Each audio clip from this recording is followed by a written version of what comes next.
2016, Eddie Griffin said, if Trump wins, I'm moving to Africa. Apparently very slowly, because in Trump's 4 years, he only got as far as Van Nuys. George Lopez once said that if Trump won, he won't have to worry about immigration. We'll all go back. George Lopez still here. And it doesn't look like the migrant traffic is going back. Gosh, it almost seems like the world is full of suffering, intolerance, and oppression on a scale we can't imagine. But that can't be true, because if it was, we'd be protesting it. It must only happen in Israel.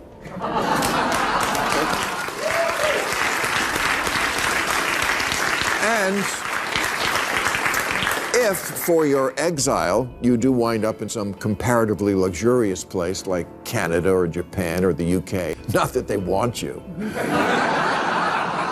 At best, you'll be trading a bunch of stuff you hate about this country for a bunch of stuff you'll soon hate about your new. Bill Maher's scathing criticism of politicians and woke Hollywood is terrifying. Remember the celebrities who said they would leave the country if Trump won? They've spent the last 2 years here.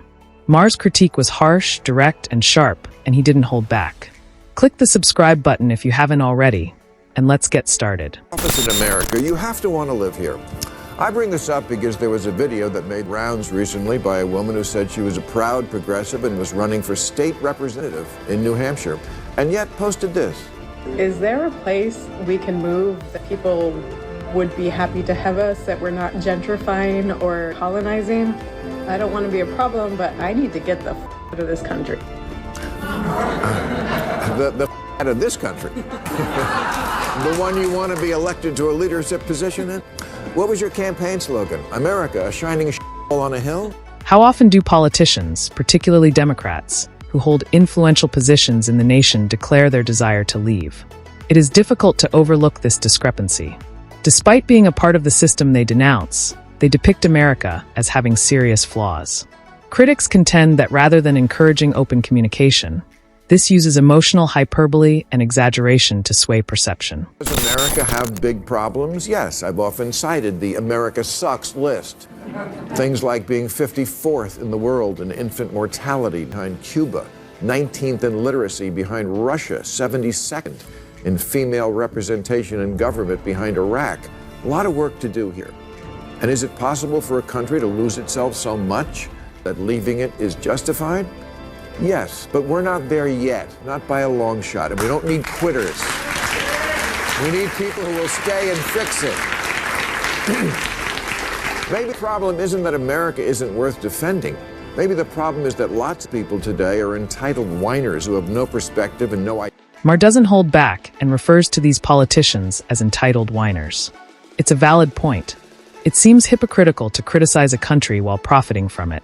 Exaggerating the U.S.'s shortcomings frequently seems more like narrative shaping than sincere criticism, because the country is still powerful and influential despite its imperfections. 9% of self-identified liberals say there have been times when they considered leaving America for good, like after NBC canceled The West Wing. I don't get it. You want so badly for every immigrant to come to this country and experience the good life, but somehow it's so terrible you want to leave? The contradiction is that, on the one hand, a lot of liberals are in favor of immigration assistance policies that emphasize inclusivity, opportunity, and safety, reinforcing the notion that America is still worth visiting. However, some of the same voices say they want to go completely. It begs the question, why promote a country as a land of opportunity when you want to leave it? Maher claims that this gap extends beyond politics, and you might be surprised by what he says next. There's a long list of liberal celebrities who swear they'll go if a Republican is elected, and no one ever does. Miley Cyrus once said, "I am moving if Trump is my president. I don't say things I don't mean." Here she is looking miserable, having to endure America at the Grammys. Celebrities frequently repeat political talking points without giving them much consideration, which gives the appearance of being scripted. You would think there would be more depth given their power, yet it frequently becomes an echo chamber. Maher hasn't finished yet. TikTok's telling Americans things like, I think the new American dream is to leave. I'm 18 years old and I escaped America. Yeah. Yeah, you don't have to escape America. That wall we're always debating isn't to keep you in.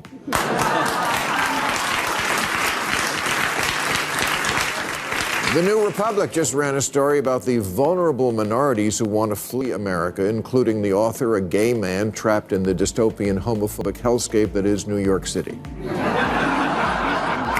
I wonder if he knows that there are 66 countries where just being gay. Maher and other critics claim that many celebrities try to make Trump as unpopular as they can. Their responses are strikingly different. While they are frequently subdued or supportive of Democratic leaders, they are harshly critical of Trump and the GOP, using strong language. Maher draws attention to this disparity, which some view as selective indignation rather than uniform standards. I guess she flew back from Tajikistan. In 2016, Eddie Griffin said, if Trump wins, I'm moving to Africa. Apparently very slowly, because in Trump's 4 years, he only got as far as Van Nuys. George Lopez once said that if Trump won, he won't have to worry about immigration. We'll all go back. George Lopez here. And it doesn't look like the migrant traffic is. Some young Democrats' claims that they wish to leave America, or that they have already done so, can come out as overblown, as though they are compelled to remain. However, anyone who genuinely wish to leave the United States are free to do so, as long as they fulfill the conditions of other nations. As a result, these remarks frequently sound more like political expression than sincere intent, which begs the question of whether they are rhetorical devices or genuine discontent. Only 4 days in Amsterdam to learn that while I admire Amsterdam, I don't want to live there. The buildings are cramped and shaped like needles. The food is awful. The TV's in a different language. It's wet and cold. The people are polite but cold. And do a bunch of weird shit. The explanation for, according to my friend, was just remember they're hot. Social media frequently presents a well-chosen, idealized image of nations while concealing actual social, political, and economic difficulties. Before making judgments, it's critical to look past the highlight reel. This makes the list of great expat destinations because of all those stories on CNN about how you can buy a house in a quaint Italian village for $1, except it's not a house in the way we think of one, as a structure with plumbing and electricity and a roof. When these places were built, the Leaning Tower of Pisa was still... Even some of its most critical detractors acknowledge the uniqueness of America. Many people who discuss leaving have lived overseas and are familiar with the intricacies of different systems. Since moving is far harder than making a statement, few actually follow through. The United States continues to provide a combination of freedom, opportunity, and familiarity that deters many individuals from leaving despite criticism. It almost seems like the world is full of suffering, intolerance, and oppression on a scale we can't imagine. But that can't be true, because if it was, we'd be protesting it. It must only happen in Israel.